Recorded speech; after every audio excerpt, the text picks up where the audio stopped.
350 سال پر یہ گاڑی چلی۔ اس دوران انہی مغلوں کی ایک شاخ تو اللہ نے ان کو اسلام کی دولت بخشی، وہ مسلمان ہوئے۔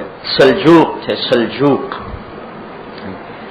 ان کی ایک شاخ تھی تغرل بیگ، وہ 400 آدمیوں کا قافلہ، جیسے خانہ بدوشی آپ دیکھتے ہیں ایسے خانہ بدوشی، ترکی کے پاس ایک جگہ تھی پونیا، وہاں سے گزر رہے تھے، وہاں دیکھا دو لشکر آپس میں لڑ رہے، کوئی پتہ نہیں فاتح کون ہے مفتوح کون ہے، لیکن ایک غلبہ پا رہا تھا، ایک مغلوب ہو رہا تھا، انہیں کچھ خبر نہیں کون غالب ہے کون مغلوب ہے۔ تو تغرل بیگ نے کہا بھائی جو مغلوب ہو رہا ہے اس کی مدد کرو، جو شکست کھا رہا ہے اس کی مدد کرو۔ تو 400 جنگلی آدمی ایک طرف سے جو پڑے تو ساری جنگ کا پانسا پلٹ گیا، تو فاتح مفتوح ہو گئے، مفتوح فاتح ہو گئے، غالب مغلوب ہو گئے، مغلوب غالب ہو گئے، سر پٹ بھاگے، ان کو جائے پناہ نہ مل رہی ہو۔ تو جب جنگ کا اختتام ہوا تو پتہ چلا کہ تاتاری تھے جنہوں نے مسلمانوں پہ حملہ کیا ہوا تھا، سلمان سلجوقی تھا ترکی کا بادشاہ جو شکست کھا رہا تھا، اور تاتاریوں کی ایک شاخ تھی جو ان پر حملہ آور تھے، وہ فاتح ہو رہے تھے۔ تو ان کے حملے سے تاتاری بھاگ اٹھے، اور وہ تب اس کو انہوں نے بلایا، سلیمان نے کہا مجھے پہچانتے ہو؟ کہا نہیں۔ کہا تو پھر میری مدد کیوں کی تم نے؟ کہنے لگا انسانی ہمدردی کی وجہ سے۔ تو اس نے کہا میرے پاس رہنا پسند کرو گے؟ کہنے لگا ہم تو مسافر آدمی ہیں، کر لیں۔ کہا چلو ٹھیک ہے، میں تمہیں یہ جاگیر دیتا ہوں، تمہیں ہدیہ، تمہاری نسل پکڑ۔ یہ جاگیر تھی استنبول کے سامنے جو چھوٹا سا سمندر ہے، آبنائے باسفورس جس کو کہتے ہیں، اس کے سامنے یہ جاگیر تھی۔ تو اس تغرل کا بیٹا ہوا عثمان خان۔ عثمان خان جو تھا یہ ایک شیخ کا مرید تھا۔ ایک دن اس کی ملاقات کے لیے گیا تو انہوں نے اس کو ایک مرید سے کہا بھی اس کو اس کمرے میں ٹھہرا۔ اس کمرے میں جب ٹھہرایا گیا تو اوپر کتاب پڑھی تھی، کہنے لگے یہ کیا ہے؟ ان کا یہ کلام اللہ ہے، قرآن ہے۔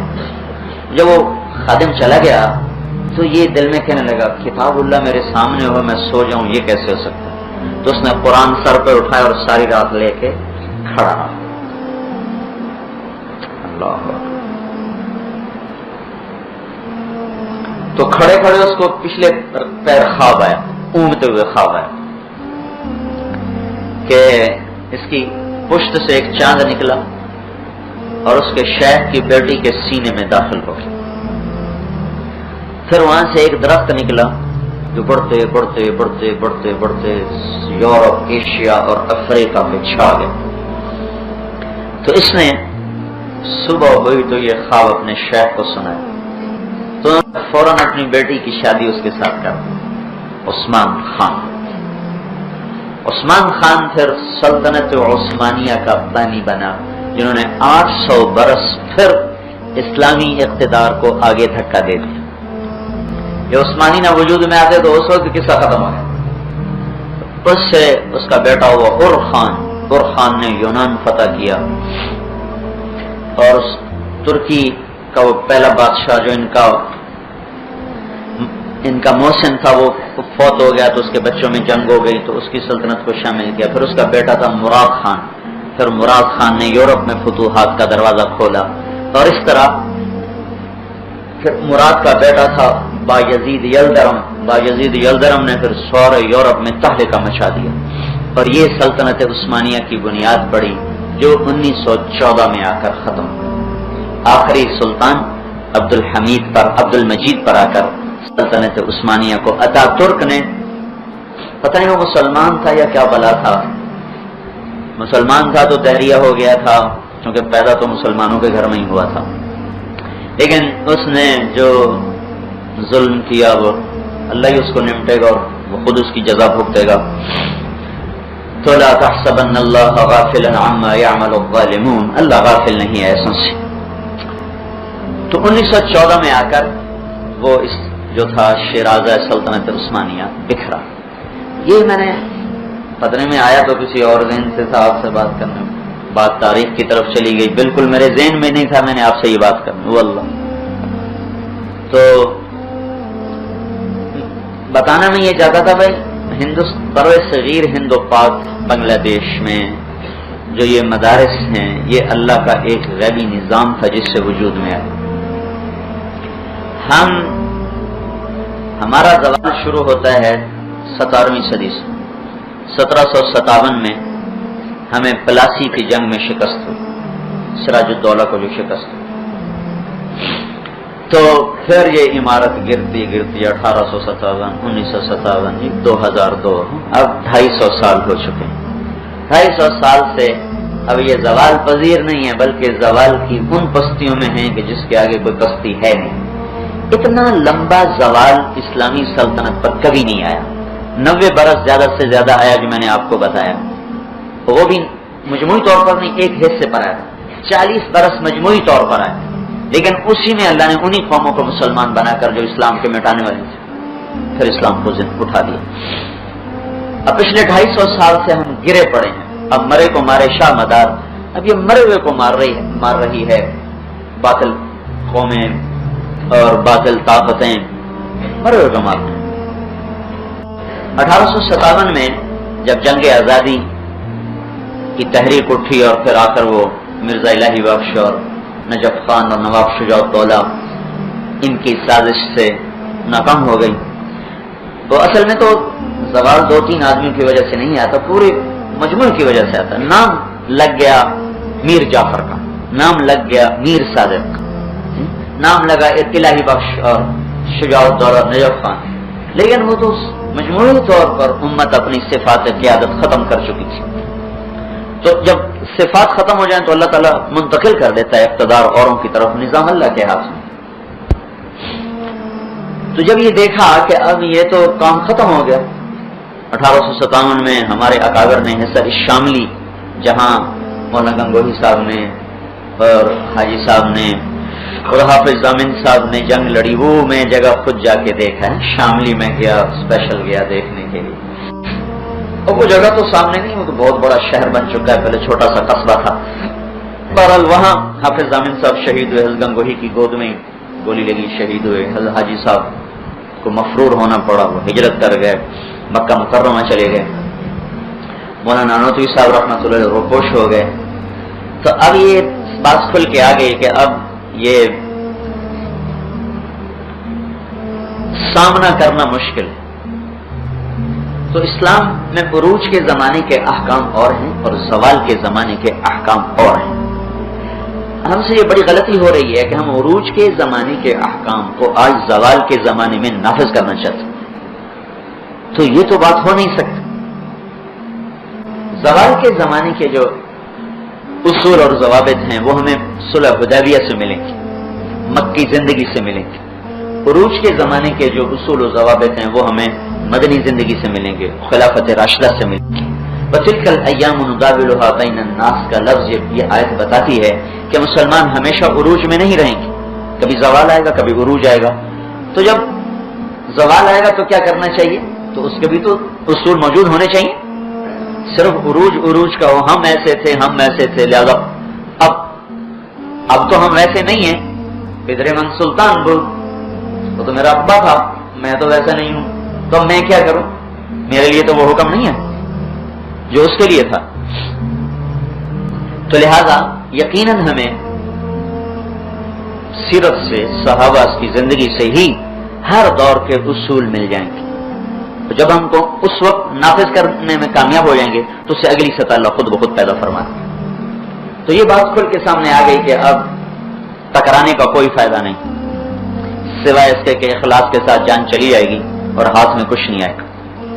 تو 1857 کے بعد 1864 میں مولانا قاسم صاحب نانوتوی رحمۃ اللہ علیہ نے دیوبند میں چھوٹے سے مدرسے کی بنیاد ہے۔ یہ مدرسہ ایک دفاعی نظام تھا کہ اب دین بچایا جائے، کہیں اسپین والا حال نہ ہو جائے نا کہ ایک مسلمان بھی 800 سال کی حکومت کے بعد ایک مسلمان نہ ملا۔ تو 1864 میں جیسے آپ کا چھپر ہے ایسے چھپر ڈالا گیا، اور ایک چھپر مسجد کا ڈالا گیا اور وہاں تعلیم شروع ہوئی۔ ایک انار کا درخت تھا جس کے نیچے وہ تعلیم شروع ہوئی۔ پڑھانے والا بھی محمود الحسن تھا اور پڑھنے والا بھی محمود الحسن تھا۔ استاد کا نام بھی محمود الحسن اور شاگرد کا نام بھی محمود الحسن. وہ انار کا درخت کوئی کرامتن کہا جائے یا معجزتن کہا جائے اب بھی سرسبز کھڑا ہوا ہے. میں 1989 میں گیا تھا. چھپر والی مسجد کہلاتی تھی, اب تو سنگ مرمر کی بن چکی تھی, لیکن نام وہی چلا آ رہا ہے چھپر والی مسجد. یہاں چھپر ڈالا گیا تھا. اب تو وہ میں نے کہا جب چھپر یہ ہے تو پتہ نہیں محل کیا ہوگا. تو سنگ مرمر اور بڑا خوبصورت اس کا نقشہ بن چکا تھا. مولانا سعید خان صاحب رحمۃ اللہ علیہ کے ساتھ میں گیا تھا. ان کا عشاء کے بعد بیان تھا تو انہوں نے فرمایا بیان تو کر, میں دعا کراؤں گا. تو میں نے بیان کیا, مولانا نے دعا کروائی. تو اس کے صحن کی جو مشرق کی دیوار ہے, مشرق کی دیوار کے ساتھ وہ درخت اب بھی سرسبز کھڑا ہوا ہے. انار کی عمر 20 سال سے زیادہ نہیں ہوتی. پھل دینے کی عمر 10 سال ہے. 10 سال کے بعد انار کو اکھاڑ دیا جاتا ہے اور نیا انار. میں ذمہ دار ہوں تو آپ کو اپنی زراعت کا تجربہ ہوتا. ہمارا اناروں کا اپنا ذاتی باغ تھا, ہم نے اپنے ہاتھوں سے اکھاڑ دیا ہے, ہاتھوں سے اکھاڑ دیا. کس لیے اکھاڑ دیا؟ اب وہ پھل دینے کے قابل نہیں تھا.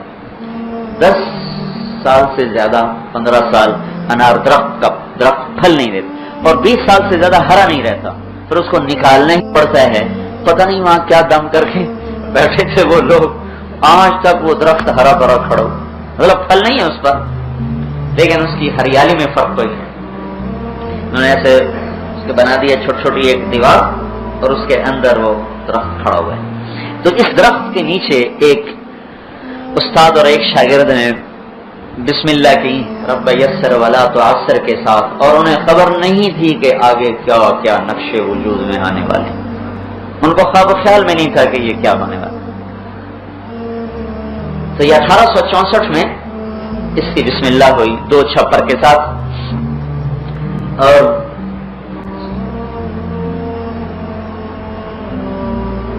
مولانا قاسم صاحب نانوتوی رحمۃ اللہ علیہ کو اللہ نے بہت علم دیا تھا. مولانا یعقوب صاحب ان کے بڑے شاگردوں میں, بلکہ وہ پہلے صدر مدرس دیوبند کے, کوئی چھوٹا موٹا آدمی تھے. تو مولانا قاسم صاحب پر ایک جذب کی کیفیت رہتی تھی. تو ایک دفعہ ان سے ایک آیت کا مطلب پوچھنے کا, تو مولانا نے تقریر فرمائی, کہنے کہ جی اوپر سے گزر گئے, ذرا نیچے آئیں. تو پھر انہوں نے دوسری دفعہ اس کو اور اپنے لحاظ سے آسان کر کے کہا جی اوپر سے گزر گئی, ذرا اور نیچے آئیں. پھر تیسری دفعہ انہوں نے ارشاد فرمایا, کہا جی کچھ سمجھ میں نہیں, ذرا اور نیچے آئیں. کہا اس سے نیچے میں نہیں آ سکتا.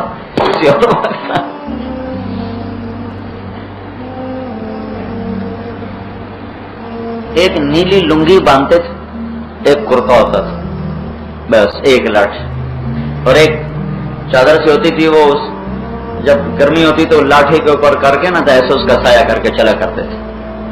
فرمایا کرتے تھے اگر یہ علم کا دم چھلا نہ لگا ہوتا تو دنیا کو خبر بھی نہ ہوتی کہ قاسم بھی کوئی آیا تھا اور چلا گیا تھا. ایسا اپنے آنکھوں میں گم کر دیتے. اور حیثیت ایسی تھی, دیوبند میں ایک ہندوؤں کا بڑا جوگی آیا, تو اس نے ایک مسلمان بچے کو دیکھا, تو اس نے قابلیت دیکھی, تو اس نے اس کو اغوا کر دیا. اغوا کر کے لے گیا کانپور کا تھا. وہاں اس کو اس نے سارا جوگ سکھایا اور اپنا وارث اور نائب بنایا. وہ اتنی چھوٹی عمر میں تھا, اسے پتہ ہی نہیں تھا کہ میں مسلمان.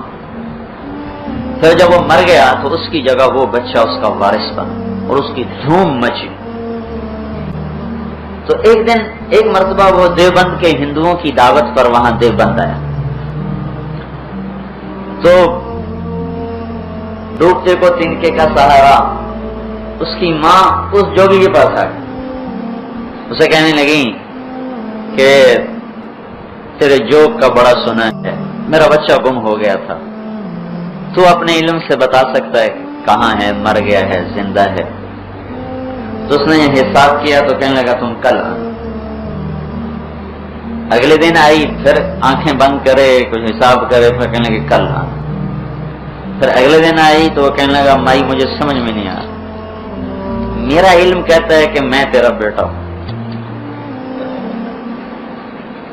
لیکن یہ میری سمجھ سے بالا تر ہے کہ میں تیرا بیٹا کیسے ہو سکتا ہوں.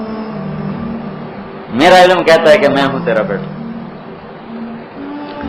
اس نے جب یہ کہا تو اس ماں نے پھر نشانیاں دیکھی تو وہ پہچان گئی، کہا تو میرا تو ہی ہے۔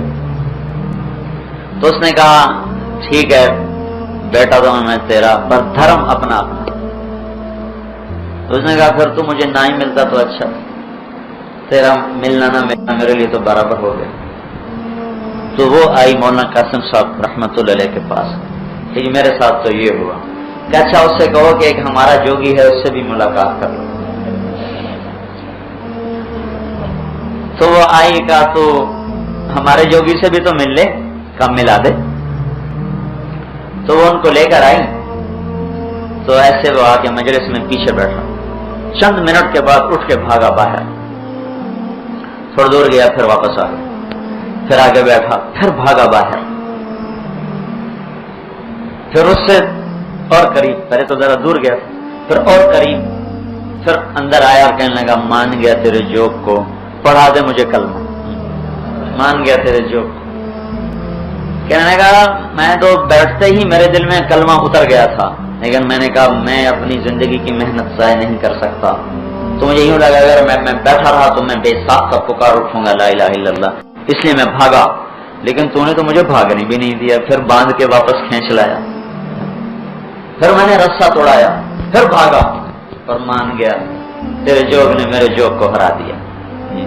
یہ ایسے لوگ تھے بھائی، اولئک آبائی فجئنی بمثلہم اذا جمعتنا یا جریر المجامع۔ یہ ایک ایسا قافلہ آیا تھا کہ جس کا مثل پوری اسلامی دھرتی میں اور کوئی نہیں بن سکا۔ اگر ذرائع اور وسائل ویسے ہوتے جیسے آج ہیں تو ساری دنیا کی اسلامی شخصیتیں اور علمی راہیں وہ دیوبند کو چل پڑتے، اور وسائل نہیں تھے، ذرائع نہیں تھے، رابطے نہیں تھے، واسطے نہیں تھے۔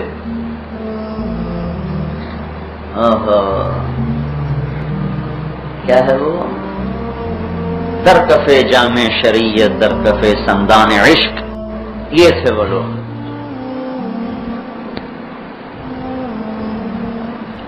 تو اللہ تعالیٰ نے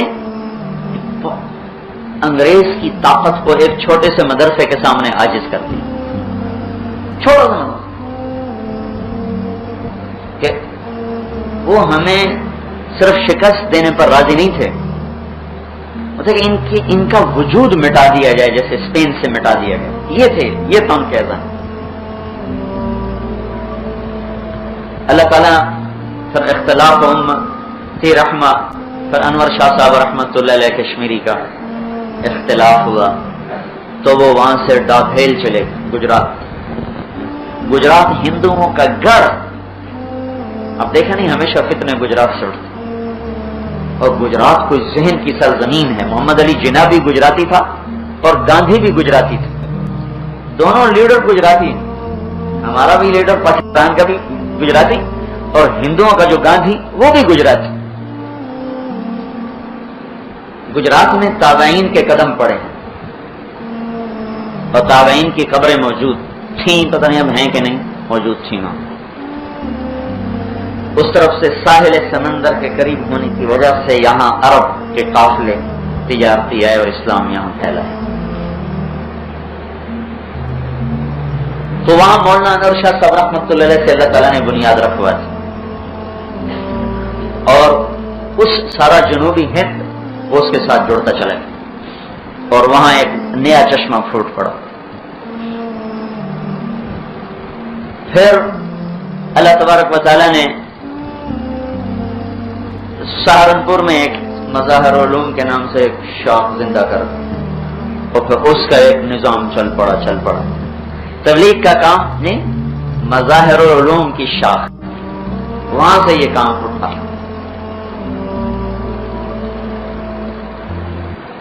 پھر لکھنؤ رافضیت کا گڑھ تھا، مولانا محمد علی منگیری کے ذریعے سے اللہ تعالیٰ نے ندوۃ العلماء کی بنیاد رکھوائی، اور جہاں اللہ تعالیٰ نے ایسی شخصیتیں پیدا کی۔ پچھلی صدی کی سب سے بڑی علمی شخصیت ابو الحسن علی الندوی کو تسلیم کیا گیا۔